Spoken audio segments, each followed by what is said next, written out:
Hi, and thanks for being here. Today we're going to discuss the partnership between Montgomery County Fire Rescue and the Montgomery County Police Department relating to the Dementia Friendly America initiative in Montgomery County. With me today, I have Chief Goldstein from our fire department and Chief Manger from Montgomery County Police Department. Thank you for being here. Great to be here, thanks. Chief Manger, what are the Montgomery County Police doing for the Dementia Friendly initiative in Montgomery County? Well, this initiative, which is really a nationwide initiative, is something that we recognized was so needed in a community like ours.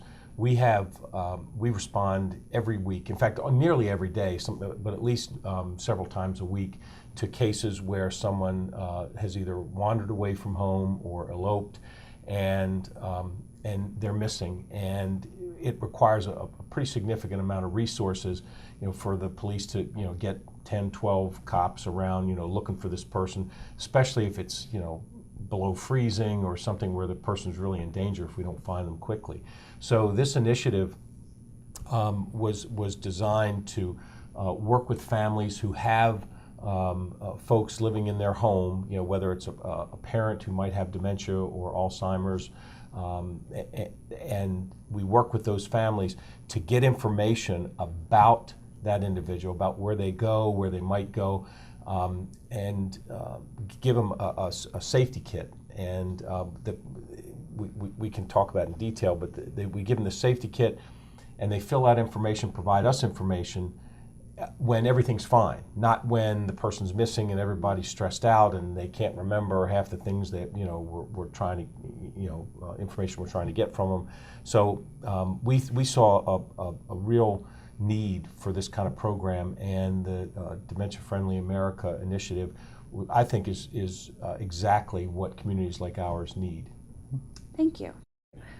Chief Goldstein, what does the partnership between Montgomery County Fire and Rescue and Montgomery County Police look like? As Chief Manger said, patrol officers are interacting with these residents on a routine basis because of calls for service. We're actually interacting as well for EMS calls. We get to a patient who may be there for a sick nature or a regular EMS event, and we see that same resident and the unique nature of their cognitive abilities as impacted by this illness.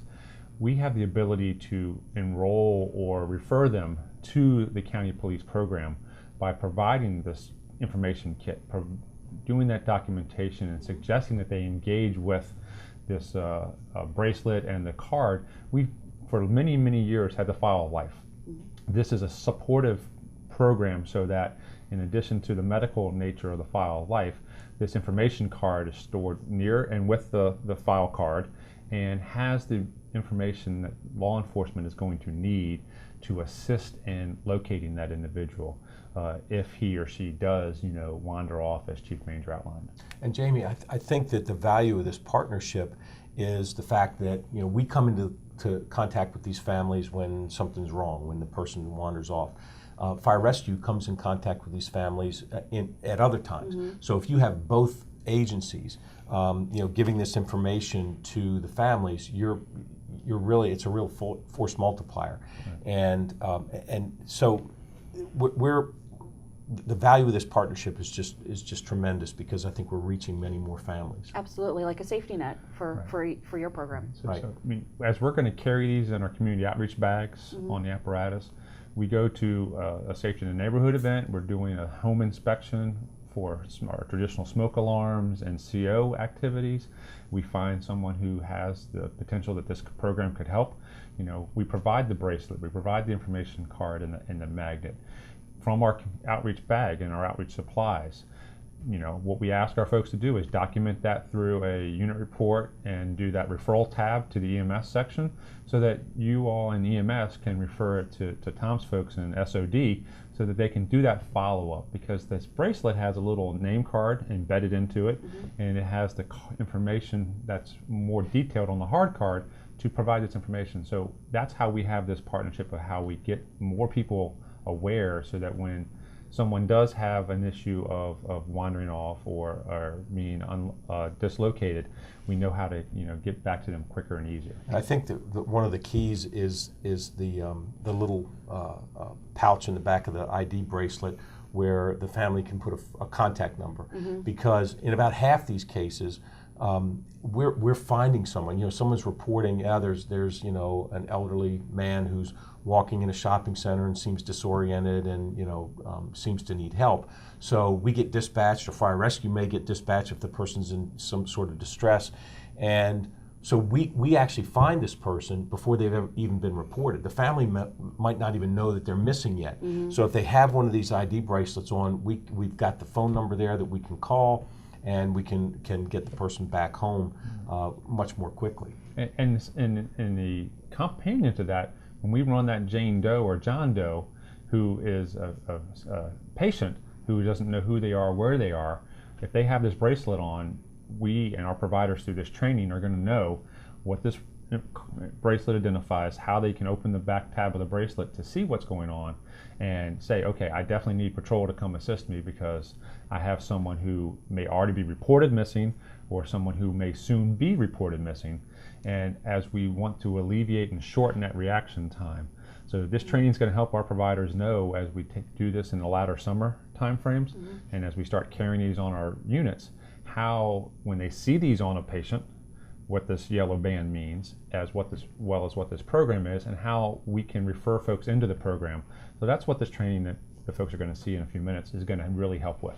That's terrific. So in essence, from the fire rescue side, it allows this program to come full circle. So when firefighter Smith recognizes that we may have a patient with dementia, they can hand out the information and then let the EMS section know that they've done so.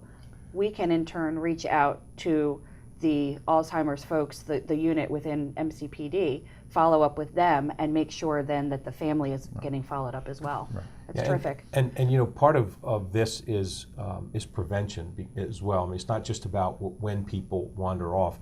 The card has information on the back of it. There's a whole host of services that this county provides to caretakers and family members who have someone that is at risk for wandering off. And just to and advice about what you can do at home. I mean, things as simple as you can go almost to any store and buy a little alarm for your door that if somebody opens the door, a little sound goes off. And if you're at home with an elderly parent who you don't want to go outside without supervision, and you hear that sound, that the door's open, and so it gives you things. Just simple things and just advice on how to keep these folks safe. So hopefully this program will prevent some of these things from happening in the first place. Thank you. And we hope this training gets this information out to our folks. And again, we provide an additional layer of support. So I'm glad that we're partnering together. Yeah, and Jamie, I just want to finish by saying that I think the partnership between the police department and fire department is just phenomenal. And it's not like that everywhere in this country, but certainly in Montgomery County, I think that the public safety here, all the public safety agencies work so well together. And this is really a life-saving initiative that working together between police and fire, it's going to save lives if we can really get this program going in this community. I love it because it's so simple, but it can make such a big impact. Yeah. I think that's really terrific. So thank you. Thank you. So you alluded, members of Recruit Class 41 have already had this training, right. And those folks out there watching this video, you're about to get the training yourselves. So thank you both very much for being here. Thank you. Thank you.